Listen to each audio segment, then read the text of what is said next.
Hi guys, Hamster here. Got another video for you tonight. Except we're taking a hard left turn. No guns tonight. We're talking about something totally different. We'll get back to that. What I want to talk about tonight is I had some questions. I had somebody ask me, what do I think about food storage? Do I believe in food storage? Do I participate in food storage? And what do I think about MREs? Well, I think right now you can tell that yes, I believe in food storage. I think everyone should have a certain amount of food available. You never know what's going to happen at any time, whether it's a natural disaster, whether we have a hurricane or an earthquake, depending on the area you live, and things are going to be shut down. Or, you know, God forbid we have situations like the LA riots or other situations.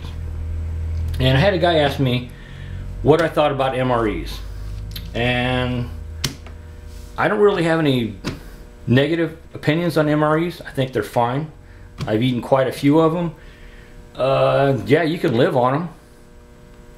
I mean, they last a long time, but they're not that great a value.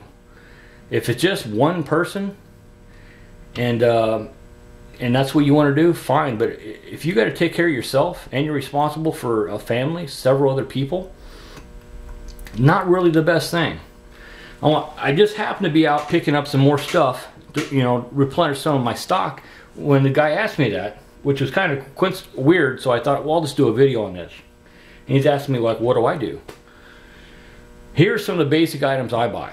I buy lots of rice. I buy canned goods, canned meat, canned vegetables. Stuff that lasts a long time, things I can get in bulk for a good price. And my staple is rice, and I buy a lot of beans and rice. And we eat this stuff anyway, so we keep a certain stock on hand. So if there's ever an emergency, we can't get to the store. Say we couldn't get to the store for a month or two. It's not that big a deal, you know. And the guy was asking me, well, I can get MREs for $8 an MRE. Okay, I can get this 25-pound bag of rice right here for $7.57, and it used to be cheaper. So for my $8, I get 25 pounds of rice, which I could feed quite a few people, quite a few meals for this, or he could have quite a few people watch him eat one MRE. Okay, so yes, I believe in food storage. I think there's more economical ways to do it. The freeze-dried food, the MREs, they're all great. But just buying basic staples in bulk, canned goods, dried rice, things that will last for several years, and you can rotate in and out of stock, are great. I think you should be self-sufficient because that relieves a lot of stress off you and your family. If something happens, your family's fed. That's a huge thing you don't have to worry about. Plus, if your family's taken care of, that allows you to help somebody else. And I think that's real important.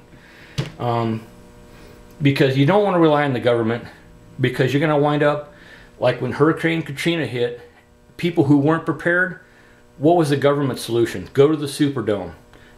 I don't want to be one of those people taking myself and my family to the Superdome. I'd rather be a guy that has enough food that if something happens, like we can't get to the store, we're fine. And in these hard times, if I have a neighbor that loses his job or a friend, hey, I could go over there and I could say, you know, here, let me help you out. This will take some of the stress off you. And people will say, well, you know, but that doesn't last as long as an MRE or freeze-dried. Yeah, there's no argument there. It won't last as long. Not nearly as expensive. What you're looking at here is $45 out the door. I got 16 cans of corn, 12 cans of green beans, 6 cans of meat, and I got 50 pounds of rice for $45.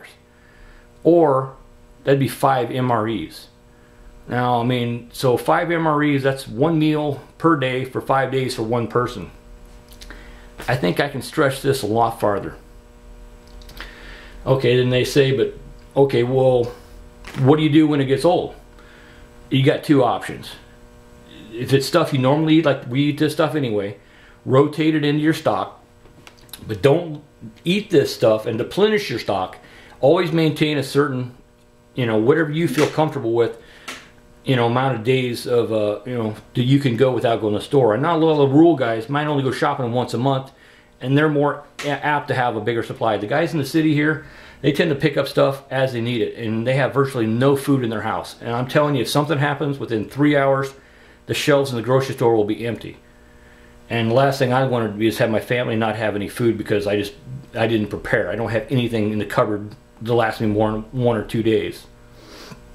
It allows you to help other people, and when it gets old, you can consume it, rotating your stock.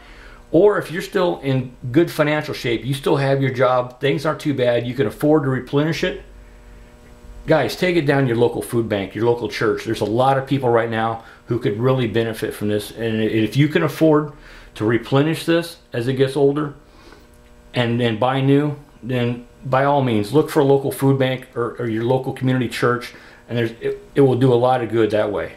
But if things are tight and you can't afford to do that, then just rotate it into your stock and consume it and replace it.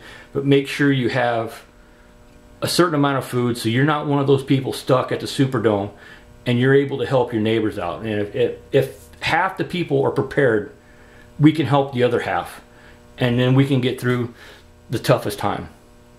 So yeah, I'm a firm believer in food preparation and food preparedness. Do I buy MREs? No, I don't buy MREs, but I do stock up on food, and I do keep a certain amount of essentials here: water and food. And my biggest thing, my wife's biggest fear is in a crisis, we make sure we always have plenty of this on hand. Toilet paper, yeah, we got toilet paper in bulk. Buy it on sale. We're going to use it. Got place to store it.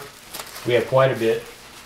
That's a fraction of my stockpile, because as long as I have a few basic items, pretty much anything else we can weather through without any stress.